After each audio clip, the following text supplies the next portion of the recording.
us. Pioneers started on my corner like the cold crush. Had smokers lining up the block like a gold rush. The saying live fast and die young is what they told us. The way that they...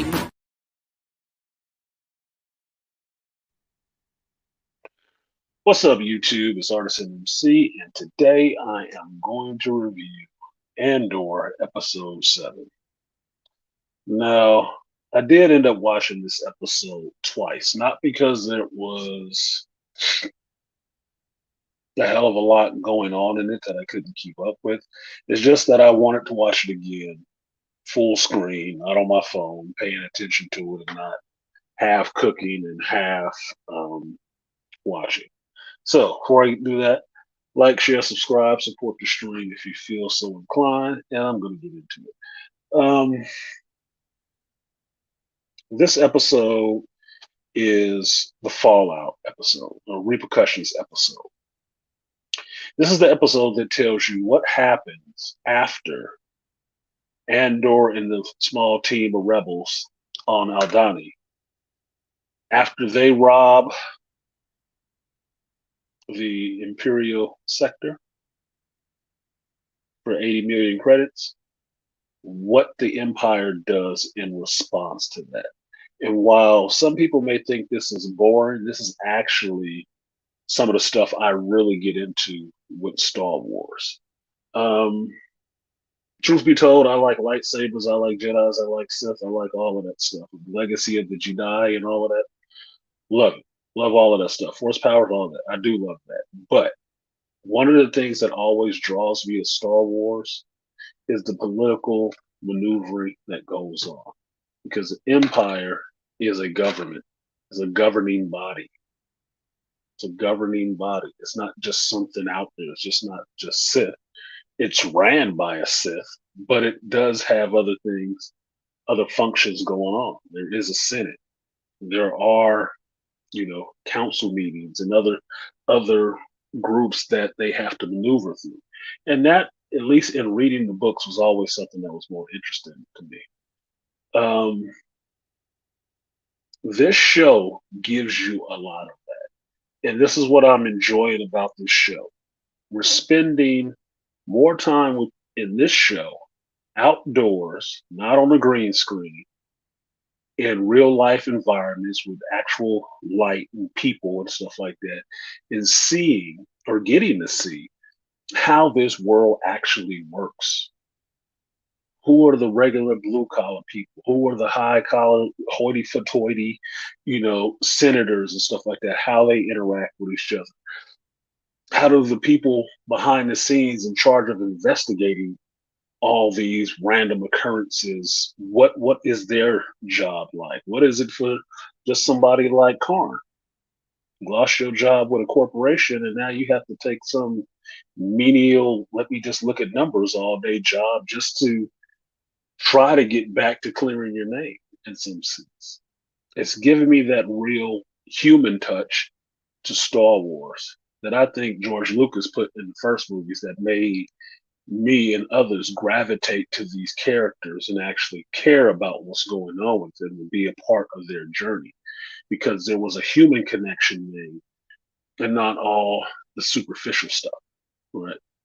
So this episode, you get a lot of that. You get the fallout, you get repercussions, right? And immediate fallout. Like, this episode picks up the next day after they pulled the robbery job, the very next day, where it's coming over the news and everybody is seeing it, and all these other principal characters that are around here are getting to see this report, and either near to the incident or far away from the incident, they understand that this incident is important. There is some resonance in what just happened here, what this means to the empire at large, as opposed to it's just a robbery. That wasn't, no, that's not how they take it. And how Emperor Palpatine takes it is not cool. Not cool. He was waiting and debating for oh so long. He just put the boot down. I'm serious. He put the whole Sith boot down. So This episode, you get to see Luthen finding out that the robbery went off and they got away. And I think it's a good scene to start with Luthen because he was the one most worried about this last episode. He was the one the most worried about this, if it would work, if it didn't.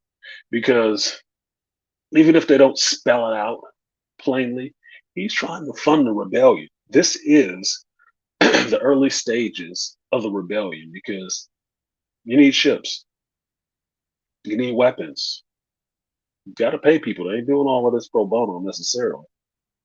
You got to get stuff done, and you need money. And he was worried about his team that pulled this mission. Now, early in the scene, you get the arrival of Mon Mothma, and she's coming to Luthen to actually talk to him, but she faints that she's coming to return the gift she got for her husband that he didn't like it as much.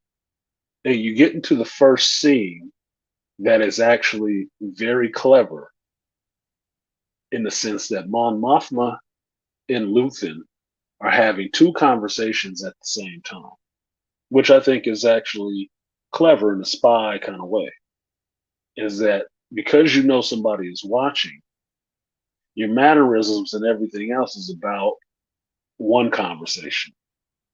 But what you're actually saying with your words and when your back is turned, where the other person can hear you, is something else.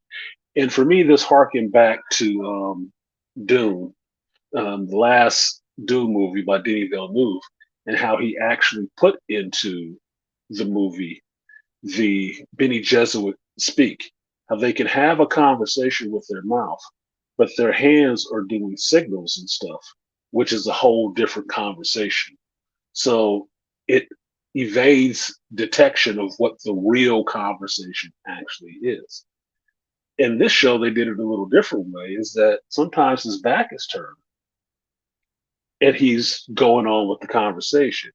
But when he turns around, he's holding and showing and talking about certain things. So if anybody is lip reading or just have a microphone on them, they're getting that conversation, but they're not getting the other part of it. There's nothing to get the other way. I thought that was very clever, and this is what I was looking for in this Andor show. Is I was looking for that little feel of a spy thriller, that people are always making moves and counter moves and concealing their hands while they're doing what they're doing, and it shows some intellect and some them being clever in what they're doing and how they get across messages and stuff.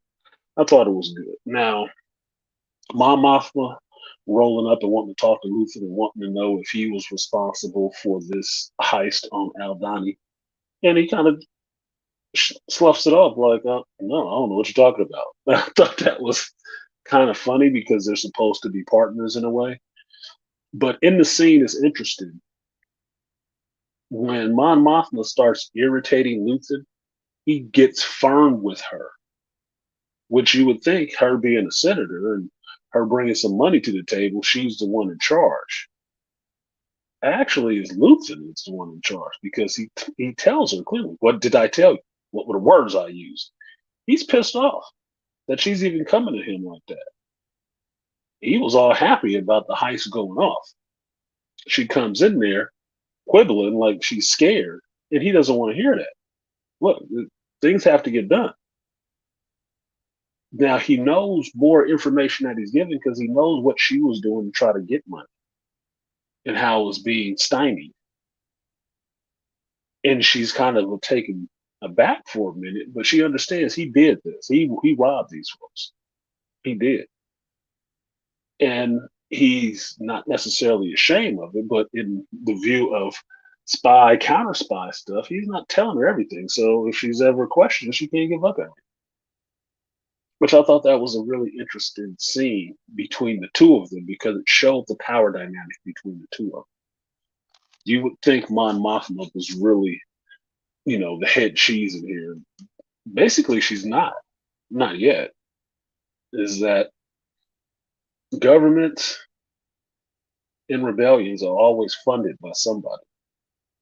The money has to come from somewhere.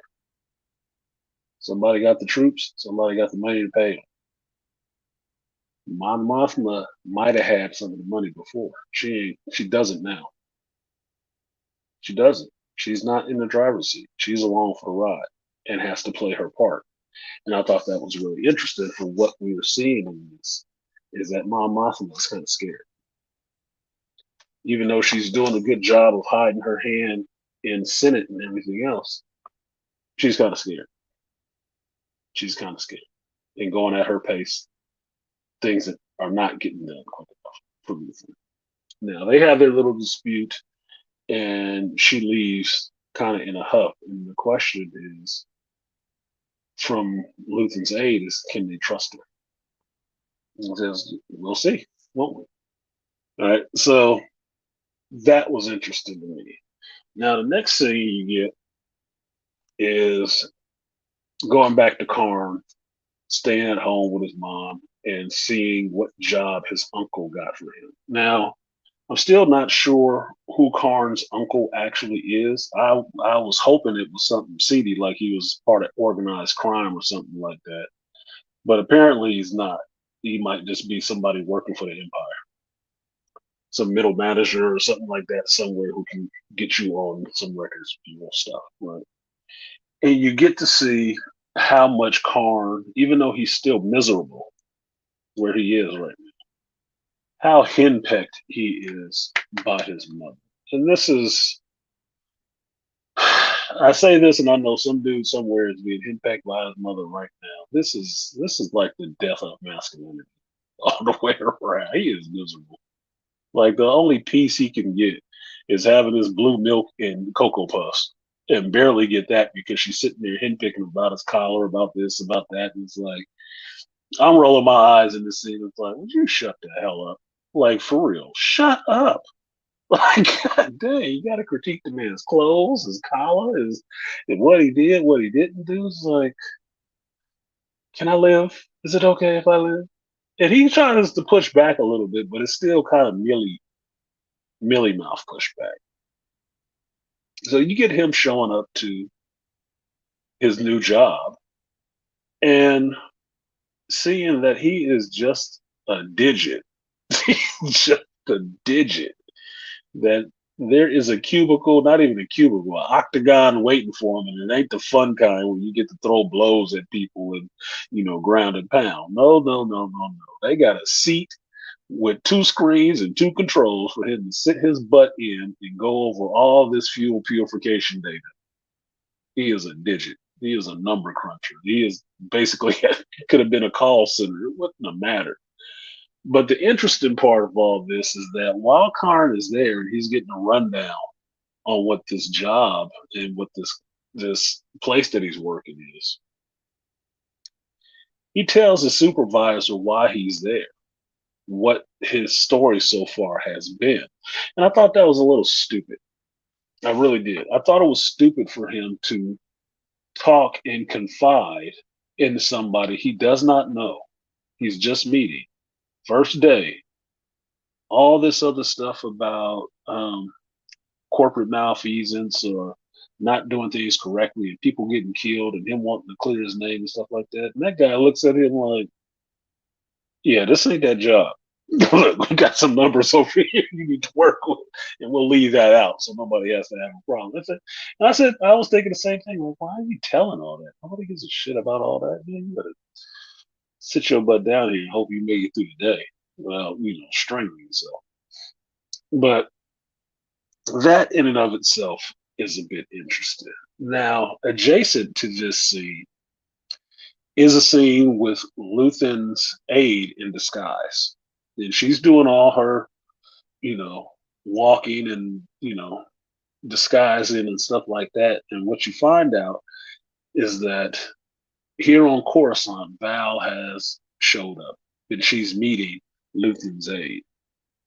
Now, this was one of the scenes I really enjoyed because you got to see Coruscant from a pedestrian level. A lot of times on Coruscant, you just see the ships and you see the tall buildings and skyline and all the rest of that stuff. But if you read Star Wars books that have to do with Coruscant, you're more interested in the lower parts of the city, people on the ground, what things look like, where are they going? Do they go down to the undercity, the low part of the city that's closest to the earth under smog and stuff like that? Do they go down there at all? You want to see that, and I enjoyed seeing just the actors walking around with other people, other styles of dress, how they directed things. I mean, that was fun for me. That was really fun. It makes the world seem bigger. Like there's other things going on than just, oh yeah, did you hear that rumor? There's a guy, out there on this outer rim planet, you know, having some skirmish. Maybe he had a lightsaber, maybe he didn't. I mean, that's what it should be. It should understand that these are small things that build up into bigger. And I like seeing that. So the A meets Val, and they're going over everything. And of course, they're trying to make sure that the tracks are clean and they cannot be followed. Nobody will find the ship. The money is stashed in a safe place. All the rest of that. And while Val is worried about her girlfriend that she left on the planet, the aide, whose name I don't know for some reason, um, is telling her that she has another mission, and her next mission is to find Cassie and Andor, and they need to eliminate him. Now, that's kind of messed up, right? But he's a loose end because he's seen Luthen's face. It knows his name. Now, while I don't think that would actually matter, because he doesn't know anything really more about him. He picked him up, he dropped him off, he pieced out. Um, yeah, they want to tie up loose ends. All right, whatever. So Val is now set with the task, or contracted with the task of finding um, Cassian and putting him out of everybody's misery because he knows too much. Messed up as it may be, it was a heist. That's what happens after a heist, dude. Everybody don't want to get caught. Everybody wants to get away with the money and never get caught. So somebody squeaky wheels get kicked off. Just saying. Now,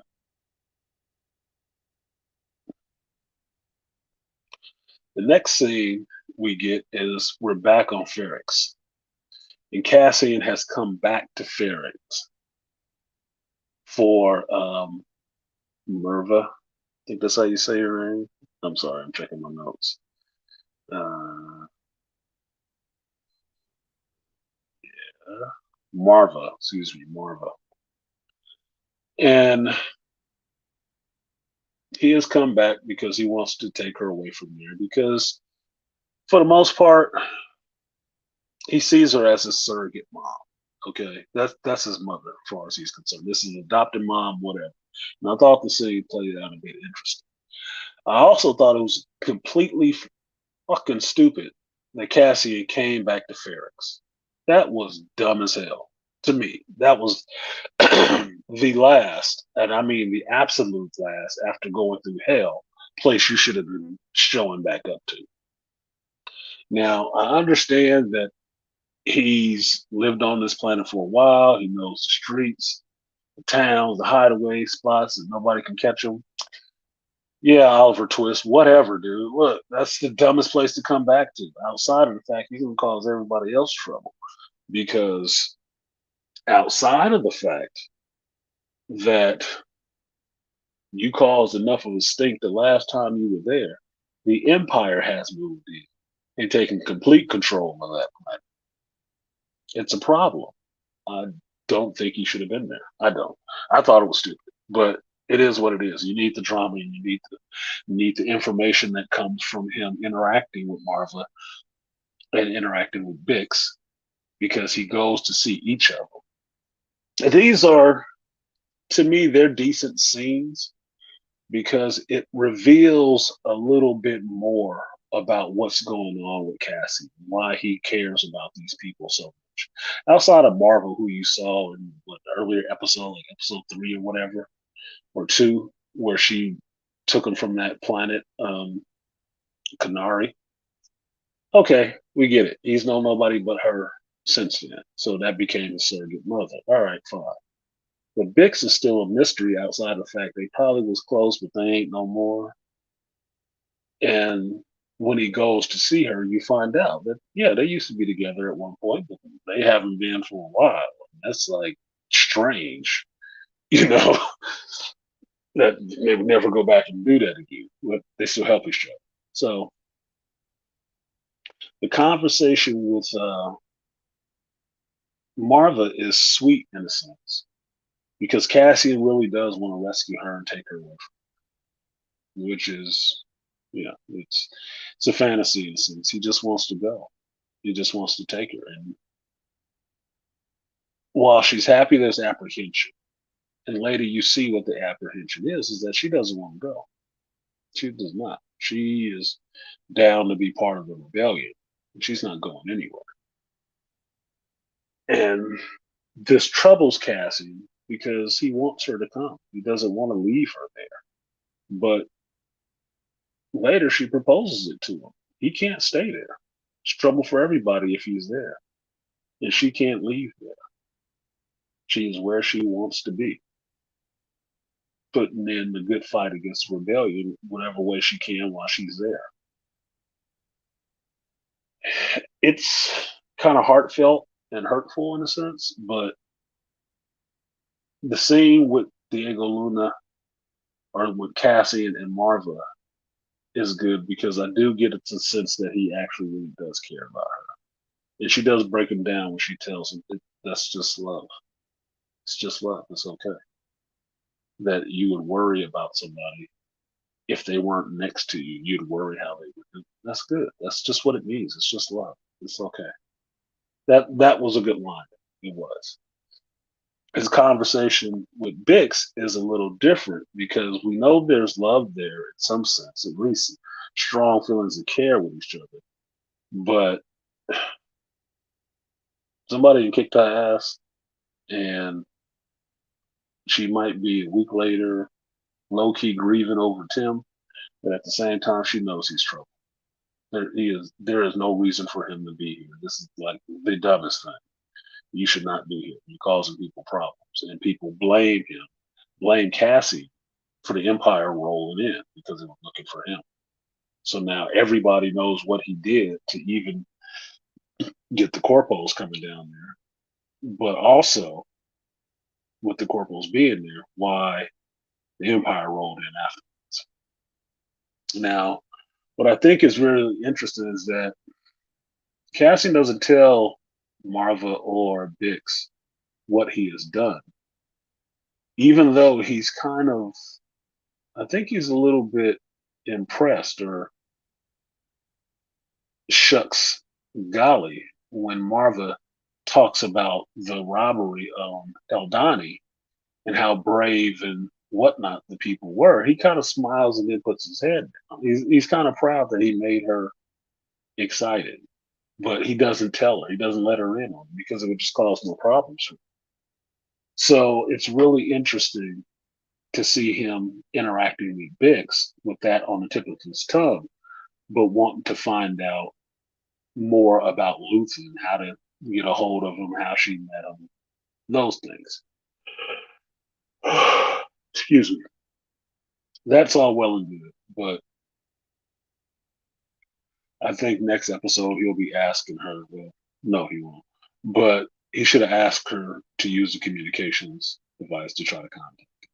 He should have, even though he's trying to pass a message that they're square.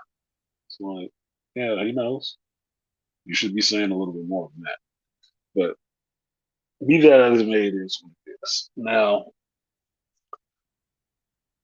with the removal of this scene, we get to the most interesting stuff for me in the whole episode. Now, these scenes mixed with the Mon Mothma dinner party scenes where she is actually meeting an old friend and trying to feel him out to see if he could be useful to the rebellion and help her out to get her family money moved around easier. It's interesting. That's all well and good, but it's just, two people, two politically astute people trying to say or give a secret knock to figure out, can I trust you I'm part of this rebellion stuff. Can I trust you, or you gonna turn me into the Emperor? So it's a little bit of cat and mouse and some, to me, some spycraft going on there on how to have a conversation visibly in public with people, but what you say holds weight with metaphor and everything else, right? That's all well and good. It wasn't the best scene for me, but it was all right. The best scenes for me come in the ISB offices. Now, when they open the show, they open with a character that was not named, letting you know what the deal is going forward, flat out. Like the Empire is in. We are here. We putting the boot down. This is what's happening. Nothing else is more important. You have all the access you need. And I talked to Palpatine personally about what's going to happen going forward. And that 80 million ain't nothing next to the tribute he about to squeeze out of everybody, any system that harbored the people who did this. And I'm like, hey, he look, Palpatine lowered the boom on that. He look, without the Death Star, this is just all Senate decree. Like he put it in an emergency order. This is what it is. Now that guy lining out the ISB, which I assume he's their lead over Pratagast. Not Pratagast. Is that his name? Yeah, that's Pratagast. My bad. He lines it out. But at this later scene, it is Pratagast talking to all his supervisors from all the different departments, and they're having their basically their staff meet. And this to me is one of the best scenes. This is some of the best stuff in Andor because the conversation and the dialogue here is crisp. It goes. It goes. I really get drawn to the actor who's playing Pratagast. I'm not remember his name right now, but I get drawn to him. The actress playing Miro, Supervisor Miro, she's pretty good. And then the brother, Supervisor Levin, like they might as well call him oblivious in this one because he got pantsed. He got verbally, intellectually pantsed in front of everybody. This is to me some of the best stuff in the show. Now, there's no action, it's dialogue. It's all dialogue and the actor sitting there acting. And how it goes, it's an intellectual argument. No curse words, no throwing chairs, none of that stuff. But there are barbs and low blows, uppercuts, and just KOs, ground pounds, and kicks in the nuts happening the whole time just with dialogue. And that's the beauty of the English language. You know, the bigger your vocabulary, the more you can tell people all kinds of different ways to go, you know, sexually enjoy themselves. You can. There's all kind of ways to say it if you have a grasp of language. And this is what you see in the scene. When you have the scene where Blevin is really wanting to put Miro on the spot because she has gone outside of the rules and got this extra information from his department that she's not supposed to have. And he tries to um, out her with the I forgot what his rank is, but with Pradagast and let her know, like, look, the supervisor is doing some illegal stuff. What the hell? The conversation that transpires between the two of them, mediated by Pradagast, is very interesting because that actor, the dialogue is such that one character thinks he's getting his way. Bam, he runs into a wall. He's shocked, and his reaction is like, "What the fuck?" And everybody else's reaction is good too. But it takes hard turns sometimes. It's tracking one way, you think you know what's going on, and then something else is said, and the character in the scene is shocked. Like, what? Is that what's happening here? It's just beautifully acted. You have to watch it. That was one of the main reasons I wanted to watch this episode. to see that scene again and get all that dialogue that they were talking about. And what happens is Mira, Amiro, has figured out and compiled evidence to show that all these heists over the last 2 years of or missing Imperial equipment and stuff like that is for the rebellion. That it has been stolen and repurposed and given to the rebellion. And she proves it by pulling all this information from all these separate departments together and has a good line that does she believe, do the supervisors in that room believe that the rebels adhere to their imaginary, drawn out sectors when they're doing what they're doing? No, of course not. Absolutely asinine. So the fact that they're on some homeland security stuff to where I got information from your department that you've been sitting on that by itself may seem innocuous and uninterested. Well, when you pair it with this piece over here from this sector and pair it from this sector and this section, we get a bigger picture of what's going on. That's the stuff I like. That is detective work. That is people using their brains and not just, well, let me just shoot something.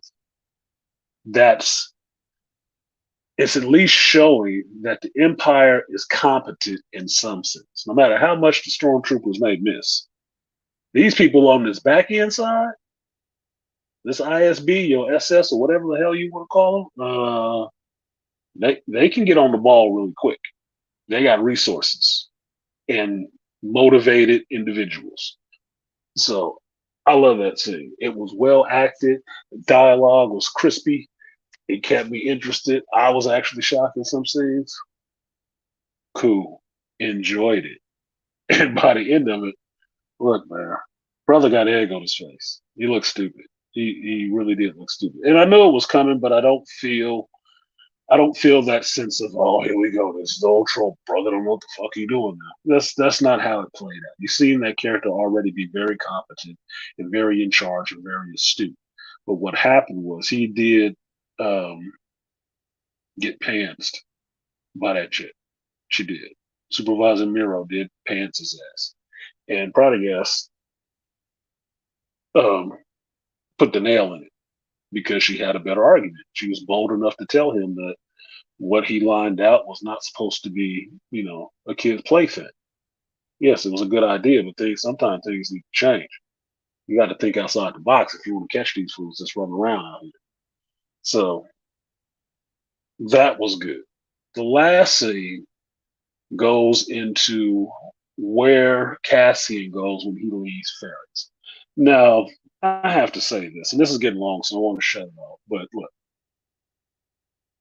this is what I would count as maybe the second or third time I have heard some god awful, does not fit in the scene. What the hell is this music in the Star Wars stuff? Now, I can only I assume that this is KK's influence on the show. This is not, look, this is not John Williams whatsoever. And this doesn't even fit with the scene, the tempo. It doesn't fit. It's noisy. It's like, why the hell did you put this in here? Yes, maybe in some other show, not here, and not this show. It does not, it took me out of the story for a minute. Like, what is this garbage? That look, I didn't like it. I may have liked that song by itself somewhere else. I did not like it in this show at that point, where you get to the planet of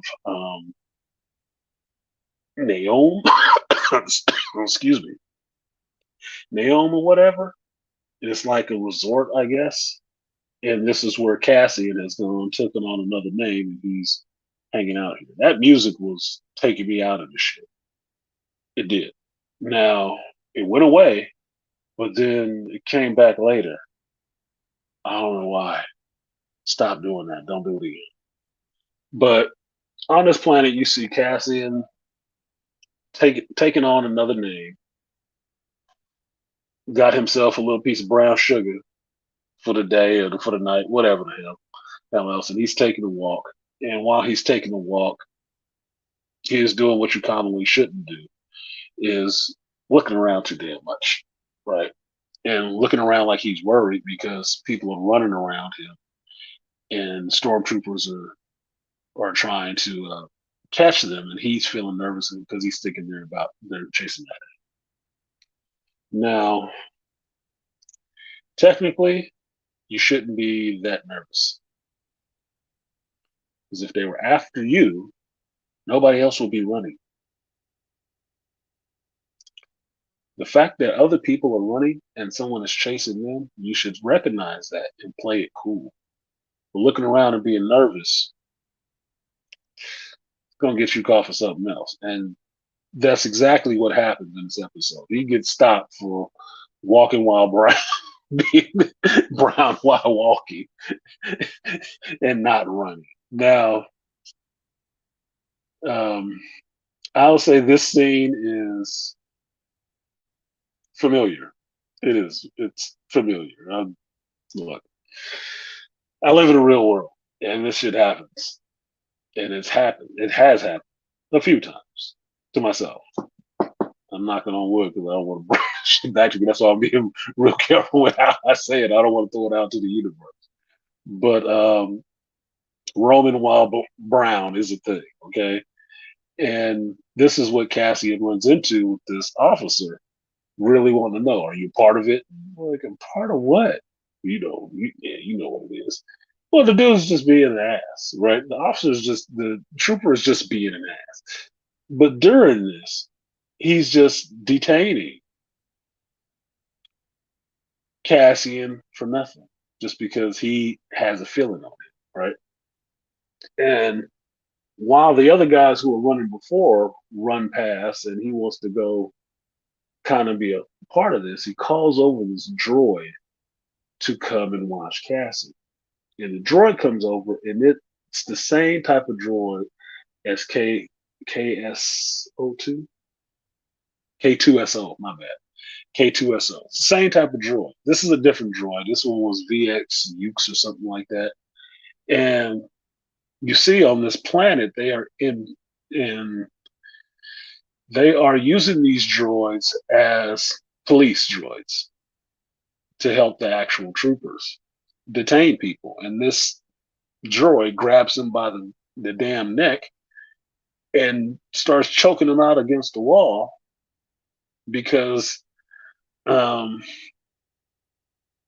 the trooper told him to hang on to.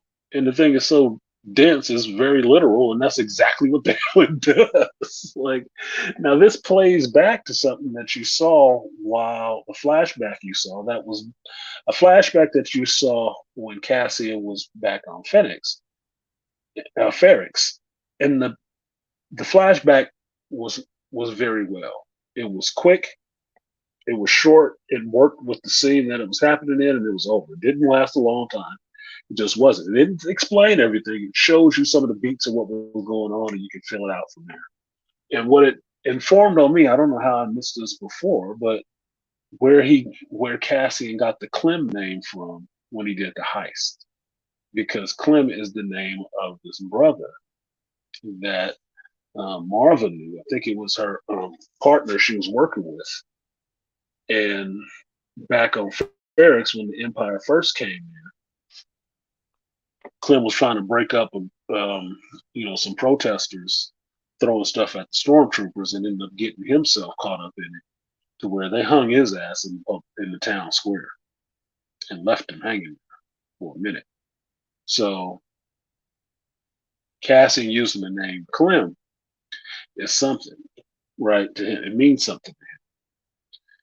It also shows that Cassian tried to get some kind of revenge for Clem being hung, so he actually cares a lot about Clem. You don't see what happened, but you see that he ran up with a pipe in his hand on about 4 stormtroopers with blasters. And since he's not dead, I think they just sent him to the youth authority. But it does show what Cassian's made of, right? In a sense. Well, since Clem was hung, and that bothers Cassian, when this droid grabs him by the neck and is actually hanging him by the hand, his feet off the ground, he is freaking out because you got the earlier remembrance of how Clem got there. Clem was hung, and Cassie is freaking out thinking of that. Wow, he's getting strangled by this droid. Now, the scene that happens after this is fucked up. This is a reason why you don't get into any trouble when you go on vacation anywhere, especially if you go out the country. Don't get in no trouble. No, you do not want to be subject to their rules and laws at that time. You really don't, especially if you're American. Just look, discretion being the better part of valor. Cassian gets arrested. He has a fake name. He goes before a judge. And in typical fashion, because this cop is an asshole, this trooper is an asshole, he throws a whole bunch of charges on Cassie. Bunch of stuff that don't even make any sense. And Cassie is kind of giggling when he's listening to the charges, like, that's ridiculous. It is, because none of the stuff he actually did. But this is how things go down in the real world. So that real world insert is kind of funny. What's not funny is the fact that the judge tells him to not interrupt her because he can catch another charge for that, and says, well, he tells her, well, I'm a tourist. He said, well, that's so sad because, you know, this was a 6-week punishment before, right? 6 weeks, 6 months, something like that. But since the robbery on Aldani and how the Empire is coming down on everybody, he gets sentenced to 6 years. I'm like, whoa, what the fuck? Wow. Just like that? No dispute? No prove it? No, he gets sentenced to 6 years and he freaking and I'm like, yeah, me too. Cause that was not how the day started. He was just going to the store, for some stuff, some knickknacks. He ain't never coming back at this point. It's like, oh shit, I need to find out how you get a hold of Luther or somebody to get out because he's using a fake name. You going to jail for 6 years or prison for 6 years under a fake name? How's anybody gonna find you? I'm like, did we just lose our lead? Did we just lose our lead character? The show gonna finish up. Like, wow, that was a bit interesting to me. That was a bit interesting to me because Palpatine is not playing. He gonna make everybody suffer right now. And while it seems ridiculous, I can see what the play is with the Empire, which is to make everybody suffer so they will turn on the rebels. But what the rebels are seeing is that the Empire trying to tighten this grip on everybody will make more people join the rebellion. And yes, people will get hurt in the crossfire, so to speak. Sounds like eggs and omelet making. And that's how Luthen is seeing it, and that's how they're instilling that the rebellion has to go forward. It's like, look, whatever it takes, man. We got to get this done. And that was an interesting way to end the episode. It was a better way to end the episode than hearing that god awful fucking music all over again. Because then they put it in again at the end of the show. And I'm still wondering who liked this? Who liked this? And I can tell you now, the only reason I say it was KK is because Obi-Wan Kenobi has some of these questionable music choices too. Which was what the hell is that? I don't know who you're talking to, but I think that's her calls. Those are her calls. Because the rest of the music in here, like the intro, the music throughout the show, is good. Cool. Feel like you in a Star Wars show, has that orchestra feel, that big feel. Cool. This little noisy garage band bullshit. What the what? No, man. It's by me. It's by me. Like I said, I might like the song by itself somewhere else, but not in the middle of this show. This does not work in this show at all. So hopefully they don't do that too many more times. These two times that I'm thinking of have been spaced out between episode what two or episode three and this one. Okay, so 3 and 9. So if it keeps that pattern, that means I only got one more time to listen to this shit. But that's it for now. That's my review of Andor episode 7. Yes, I still owe you a review for episode 6. So chronologically, if you go back and look at the Andor playlist, they'll all be there. I have to do it another day, and I'll just watch the episode. But like, share, subscribe, support the stream if you feel so inclined. $ Artisan MC on Cash App. I have been Artisan MC. Thank you for watching, and I will see you guys next time. Peace.